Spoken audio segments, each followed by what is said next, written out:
ये वंदे मातरम हमें वो लोग आज शिक्षा दे रहे हैं जिन्होंने अपनी शाखाओं में कभी वंदे मातरम के गीत नहीं गाए। मान्यवर, आज हमें वो लोग वंदे मातरम का पाठ पढ़ा रहे हैं। मान्यवर, आज हमें वो लोग वंदे मातरम का पाठ पढ़ा रहे हैं जिन्होंने 70 साल लग गया अपने संघ के मुख्यालय पर राष्ट्रीय ध्वज फहराने का काम नहीं किया।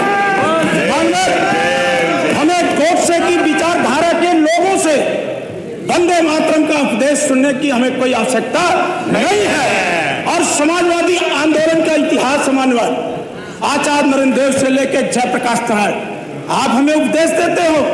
अंतरराष्ट्रीय स्तर का केंद्र आदरणीय श्री अखिलेश यादव जी ने इसे गोमती नगर के अंदर बनाया था, जिस पर आज आपने ताला लगाने का काम किया है।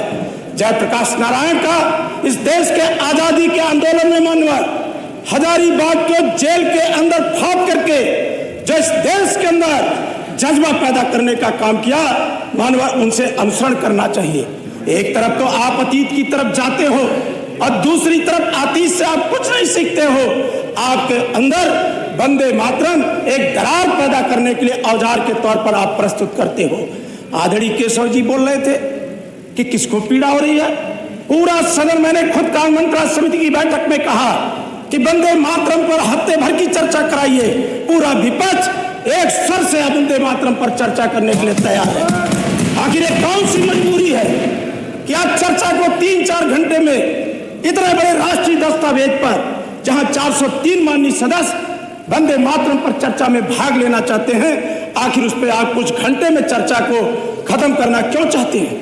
मानवर, ये ऐसे लोग हैं जिन्होंने आजादी के गीत उनसे प्रेरणा लीजिए अशफाक से वंदे मातरम कहते कहते फांसी के फंदे को चूम गए। पंडित राम प्रसाद बिस्मिल वंदे मातरम कहते फांसी के फंदे पे चूम गए। शहीद रोशन सिंह, उनके इतिहास से आप प्रेरणा लीजिए।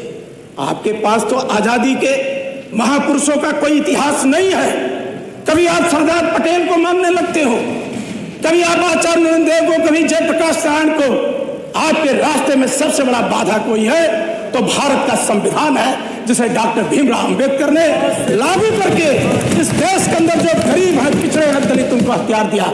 मानवर, आपके पीठ के ऊपर जो राष्ट्रपिता महात्मा गांधी की तस्वीर लगी, मानवर साबरमती आश्रम में जब क्रांतिकारियों की बैठक होती थी आदरणीय केशव मौर्य जी, तो राष्ट्रपिता महात्मा गांधी उस बैठक में एक भजन गाते थे कि रघुपति राघव राजा राम, रघुपति राघव राजा राम, पतित पावन सीताराम, ईश्वर अल्लाह तेरे नाम, सबको सम्मत दे भगवान। आप बांटना चाहते हो देश को, इतना खूबसूरत देश को आप बांटना चाहते हो।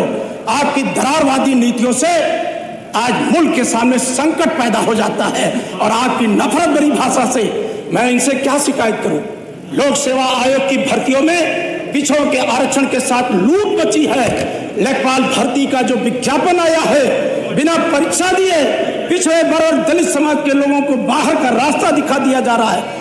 बाबा साहब ने जो अस्थायी नौकरी का प्रावधान किया था भारत के संविधान में, आउटसोर्सिंग ला करके, इतिहास आदरणीय केशव मौर्य जी को कभी माफ नहीं करेगा कि जब पिछड़े और दलितों के अधिकारों पर हमला हो रहा था तो डिप्टी सीएम ऐसे आराम फरमा रहे थे, कभी पिछड़े और दलितों के साथ खड़ा नहीं।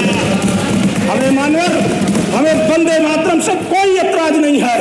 वंदे मातरम से हमें भारतीय जनता पार्टी के प्रमाण पत्र की कोई जरूरत नहीं है। अगर भारतीय जनता पार्टी के अंदर साहस हो, किसी सदन के अंदर घोषणा करे कि वंदे मातरम पर हम लगातार चर्चा कराएंगे और जो चर्चा से निष्कर्ष निकलेगा हम उसके रास्ते से आगे बढ़ेंगे। इंकलाब जिंदाबाद मानवरी नारा किसने लगाया? तुम मुझे खून दो, मैं तुम्हें आजादी दूंगा। ये नारा किसका था? भारत माता की जय हो। ये नारा आप लगाए थे? अरे आप तो अंग्रेजों के लिए काम कर रहे थे, अंग्रेजों के लिए काम कर रहे थे। हमें इतिहास मत बताइए।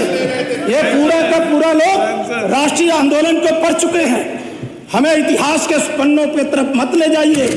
बापू का हत्यारा किस विचारधारा का है? पूरा देश पर एक मिनट सुन ले। मानवर हो गया 6 मिनट। मानवर 1 मिनट सुन ले। मैंने बस अब आप 30 सेकंड में खत्म करिए। मनरेगा से, कोई नहीं। राष्ट्रपिता महात्मा गांधी के नाम से आखिर भारतीय जनता पार्टी की इतनी नफरत क्यों है?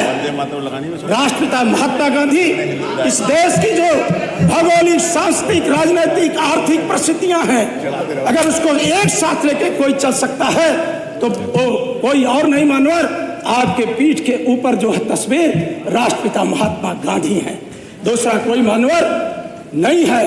आज इस देश के अंदर हमेशा पीडीए, अभी आप कह रहे थे कि आपका पीडीए परिवारवाद है, आपके पीडीए, आपके भारतीय जनता पार्टी के जो राष्ट्रीय अध्यक्ष हैं वो परिवारवाद के नाते राष्ट्रीय अध्यक्ष बन गए हैं। चलिए, धन्यवाद।